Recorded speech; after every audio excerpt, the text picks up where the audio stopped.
Hello, and welcome to Talk to Tony Wilson. Today's conversation is focused on the effect of stress on the health. Today, my guest is Alicia Campbell out of Vance County, North Carolina.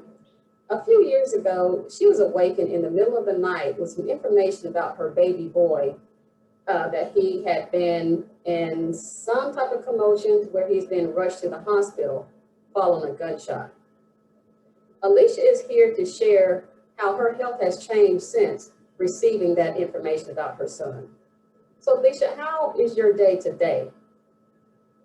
Actually, today is actually pretty good today. I'm having a good day. In a positive mood. I'm doing great. Good, glad to hear that. So, first, just tell us about your baby boy. What is it about him that just makes you smile? Well, my baby boy, I used to call him my Mookie because he was just so sweet and humble. Um, if there was ever such a thing as an angel walking on earth, it would be Ahmad because Ahmad, he was that child that, you sneeze, he's handing you a tissue. You don't have to ask him, can you pass me a tissue? He was very protective of his younger cousins. I mean, he just loved everybody. And, Ahmad was famous in his school. He was senior year, he was like got picked the quietest, but he may have been the quietest of his senior class, but everybody knew Ahmad from the good, the bad, the ugly, because he didn't, he just loved everybody. He was just that type of kid, a very sweet young man. All right. All right. So, pushing forward on that night or early morning when you were waking up and got some information about your son, can you just give us just some information surrounding that? What was going on? What was happening? So my oldest son was here visiting for the weekend, and normally Ahmad is always here when my oldest son will come home because that's like that's his bread and butter. He just worship his older brother. So, but then Ahmad just gave us a call and said, "Well, Mom, we got fall break next week. There's no need for me to drive home on Friday and have to go back to school on Sunday and come right back Tuesday." So we was like, "Well, okay, Ahmad." I said, "But Rashad is here this weekend." He was like, "Yeah, but I don't see, Ahmad was tight with his money." So he was like, "No, I'm not going to come." I was like, "Okay." So, but come to find out, his friends told me that he had a test earlier that week and he just was a little upset about it. So he decided just not to come home. And a lot of times Ahmad is that type of person. He don't like to disappoint people. So he probably knew his mom would look at his face and know that something was not quite right. So he did not come home. And so my oldest son, about 2:30, 3 o'clock in the morning, he received a phone call from one of Ahmad's friends. And he told him that Ahmad, we were at an off-campus party and Ahmad has been shot and has been taken to the hospital. So my oldest son, proceeds to come back and knock on my door and say, "Mom, get up." And I was like, "Get up?" So of course, you get up and I walk out into the hallway where he was standing, still on the cell phone with Ahmad's friend. And he was like, "Mom, we got to go to Greensboro." I said, "Boy, it is 2:30, 3 o'clock in the morning. What is you talking about?" I thought he was crazy. So he was like, Ahmad had been shot. And I was like, "What?"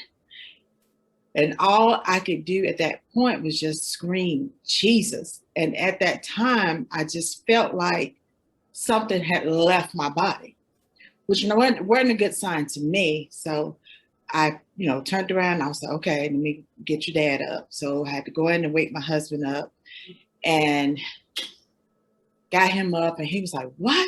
I knew we should have made him come home. We just should have made him come home," because you blamed yourself because you were like, "Well, he could have came home. We could have paid for his gas if he felt like it was that." But it really wasn't even that. It's just that he didn't want to come. So we had to, he's 21, so we had to respect that.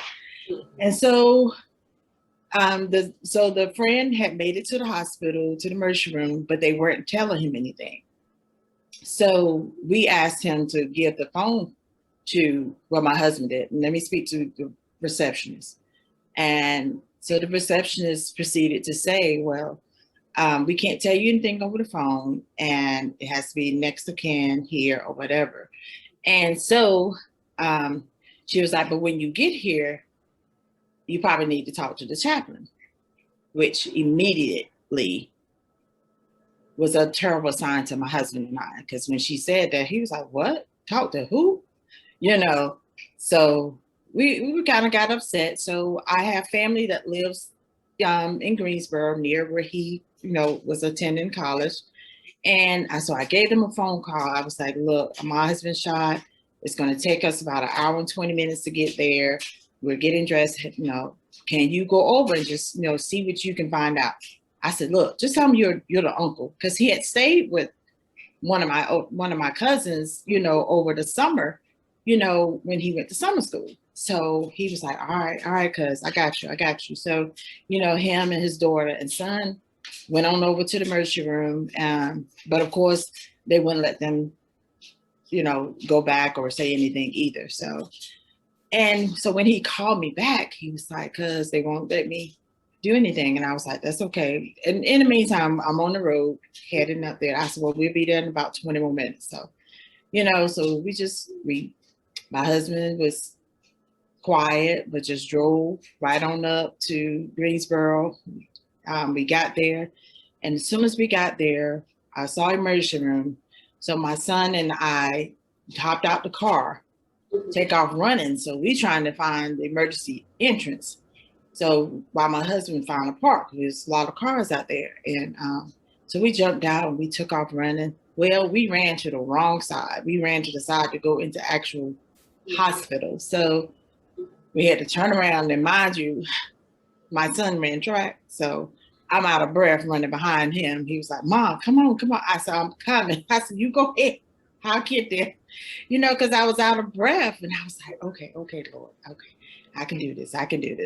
Okay, so then we realized where we got out the car at, it was right there in front of us. But we were in such a panic mode, always emergency, but we didn't see an entrance. Well, you had to go down steps to get to the emergency room entrance there. So we proceeded to go in, went in, asked us, told them who we were and everything. They was like, well, a nurse will be out to get you shortly. So quite naturally, me as a faithful person myself, I got down on my knees in the waiting room, just started praying. I looked over at my son, he was praying, so we were just praying that we would get something, good results, he would be okay. So when the nurse finally came out to get us, I noticed that she didn't take us back where I had been seeing people go to the back, for the emergency room.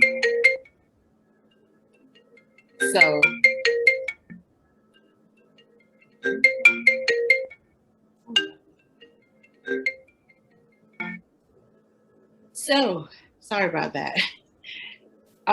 So when we got there, they took us to another room. And so I said, looked at my husband. He looked at me. This is not a good sign. I said, no, it's not a good sign. So me, my husband, and my oldest son went to the back room. And so the doctor came in, a detective came in, a counselor from his school came in. And also the nurse who had brought us back came into the room. And so my husband and I, we were just sitting there, and the doctor proceeded to say that Ahmaud had a gunshot wound, and he did not make it. So quite naturally, we all just bust out in crying. I looked, Rashad had grabbed his head. He was like, no, not my only brother. No, there's no way this can't be true. And I looked, and he had went and hit the wall. So my husband was crying, I'm crying. I'm trying to catch my breath. And then I was, could hear them, so I was like, oh God. So knowing me, I know prayer changes everything. Prayer helps me through everything. So I immediately, once I caught my breath, because I was hyperventilating, and the nurse was like, calm down, Miss Campbell. You don't want to get sick, calm down. And so I was like, okay. So I just started praying and just asking God to help us get through this, because I actually knew before I left home, because like I said, I felt something leave my body. So, just him being a young man that really didn't party like that. But because he had a bad week, he's like, let me go out and have a good time with my friends. And so he went to an apartment that he had been to before, because it actually was one of his friends that he hung out with, cousin, who actually stayed in the apartment. So he probably felt like it was safe. But unfortunately, uninvited guests showed up, and they were asked to leave the party because they had started a argument or some form of altercation. And when they left, they shot back into the apartment and also killed Ahmad and another young lady from Chicago, Illinois. So it was very hard, but after that, it's been tough. It's been tough. How long ago was this tragic incident? October the 2nd, 2016 is when it actually happened. And so we're going into our 5th year. We still have not been to trial. It took them about 18 months to make an arrest. And with COVID, as everything has pushed everything back, so we are still waiting to get justice. Prayerfully, we will get justice. But stay tuned. Okay, well, from the night that you received that phone call, I'll say up until today, what do you feel like has been the most stressful points? I know maybe you haven't gone to trial, but I know there's been some court proceedings that maybe you had to attend. I'm sure you had to talk to some authorities about what's going on. What do you feel like has been the most stressful parts? The most stressful part has been the fact that, the district attorney was they did make an offer for a plea deal. And I thought to myself, a plea deal, for 2 murders, how could anybody even think that that's okay?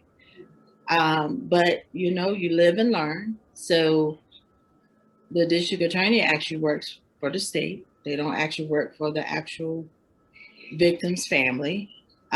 So they, based upon what they have, they thought it was best to make an offer, but the offer has been rescinded. So we are going to trial.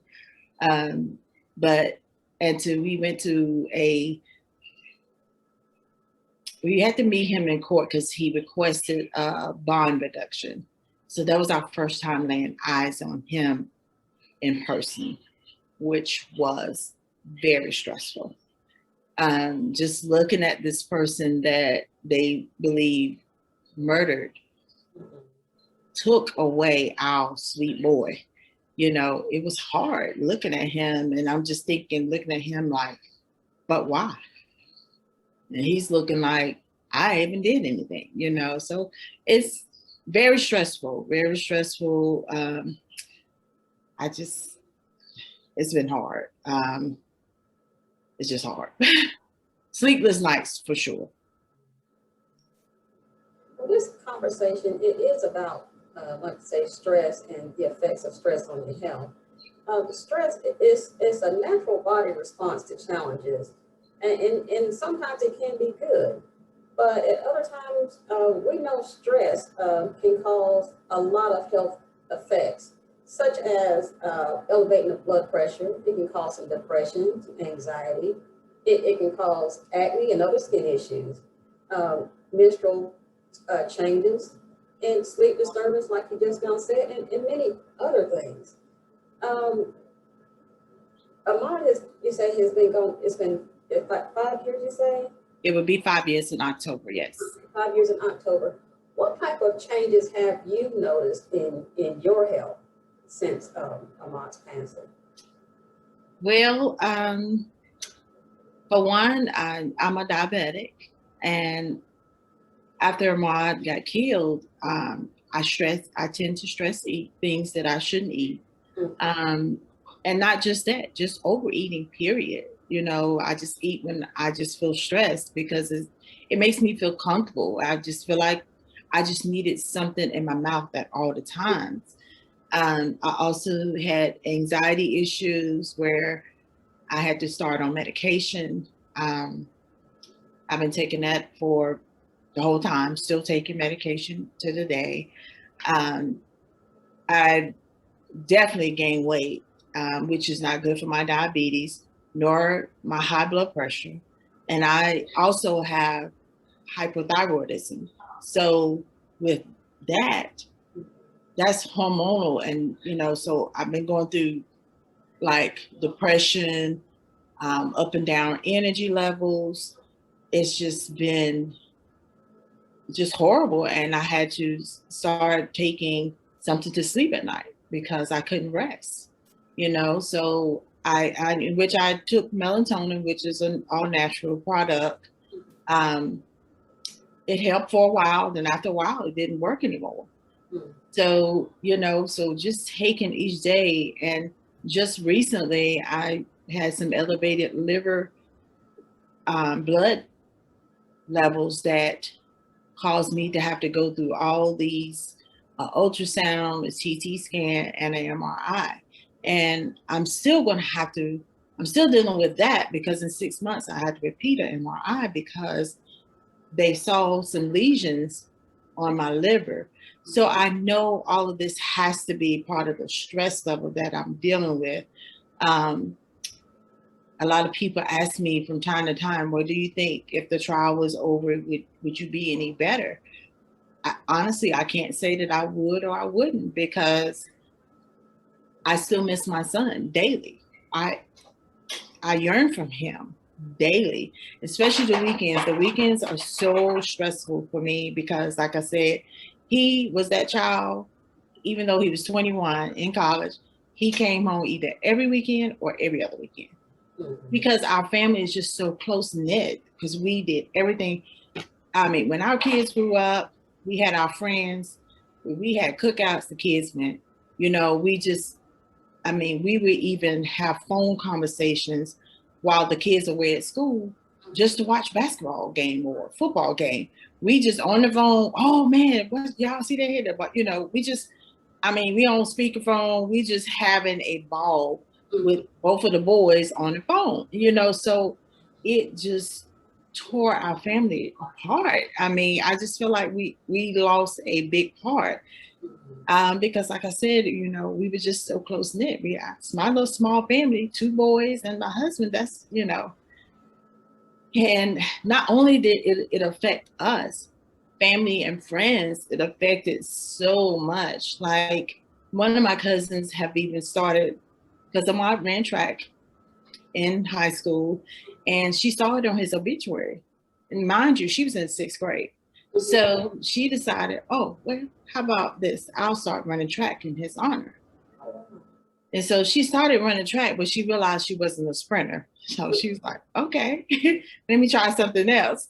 So she does high jump and she throws a shot put in the discus.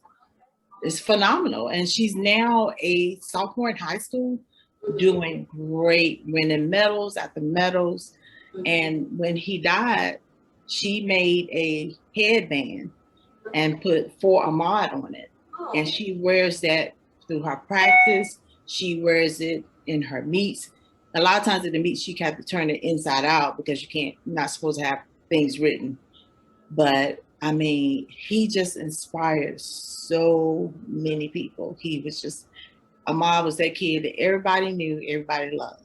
Mm-hmm. Yeah, so it's hard.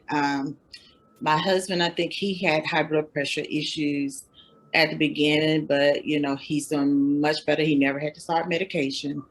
But me on the other hand, yeah, I walk around like a pharmacist, I feel like, because I take so many pills. But, you know, hey, I'm just trying to live to see everything happen.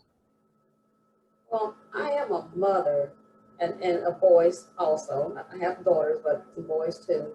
And the tragic loss of a child, that's something I have not experienced. And I just can't imagine, how you feel going day to day, knowing that that child is just not coming back. How have you managed to cope?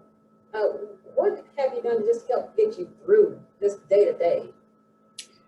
Well, after Ma got killed, probably like after that first year, I just felt like I need to do something because I was just felt like I was just drowning in my grief.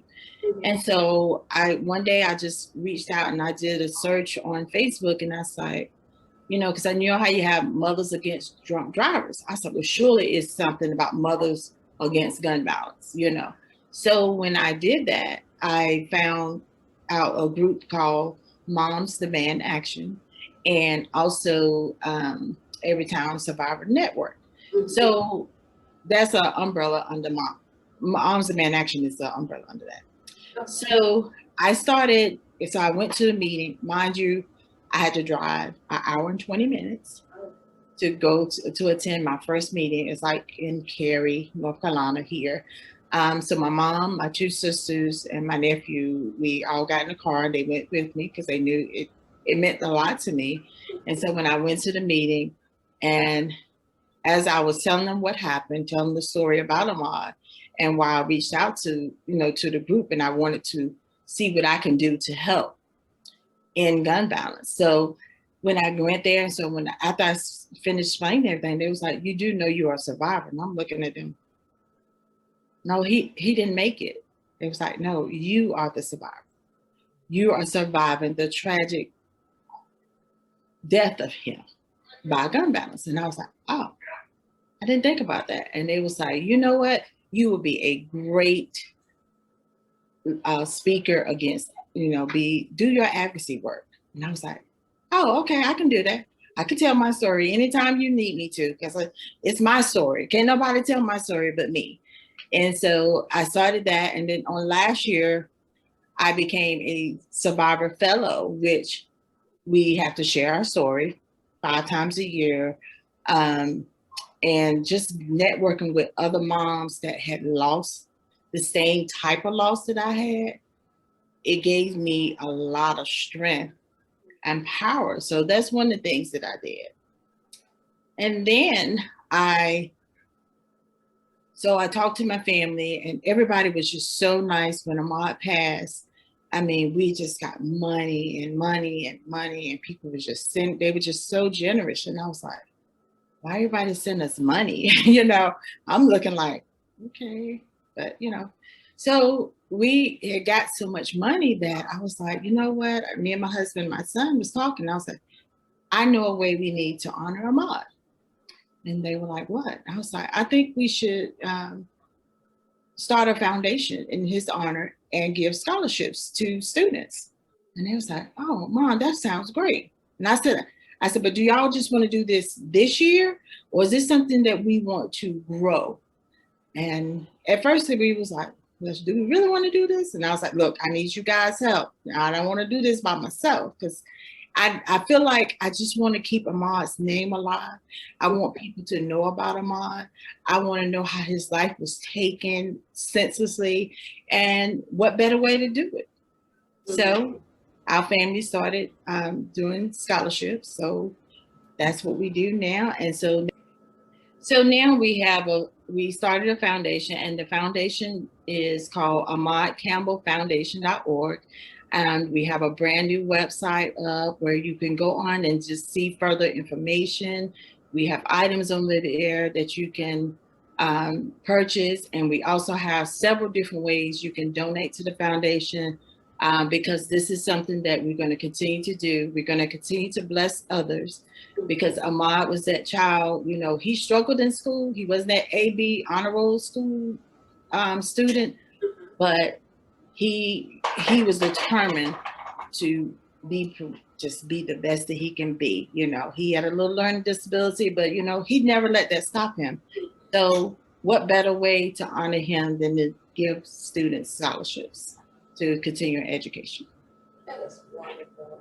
That's good that you were able to turn a tragic situation into something still that can help others. It doesn't bring Ahmad back, but it makes sure his name stays current and active in other people's minds.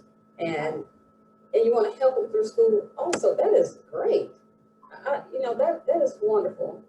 Thank you so Have the much. heart to even put that together. And Yes, I know it has to be a struggle. it is.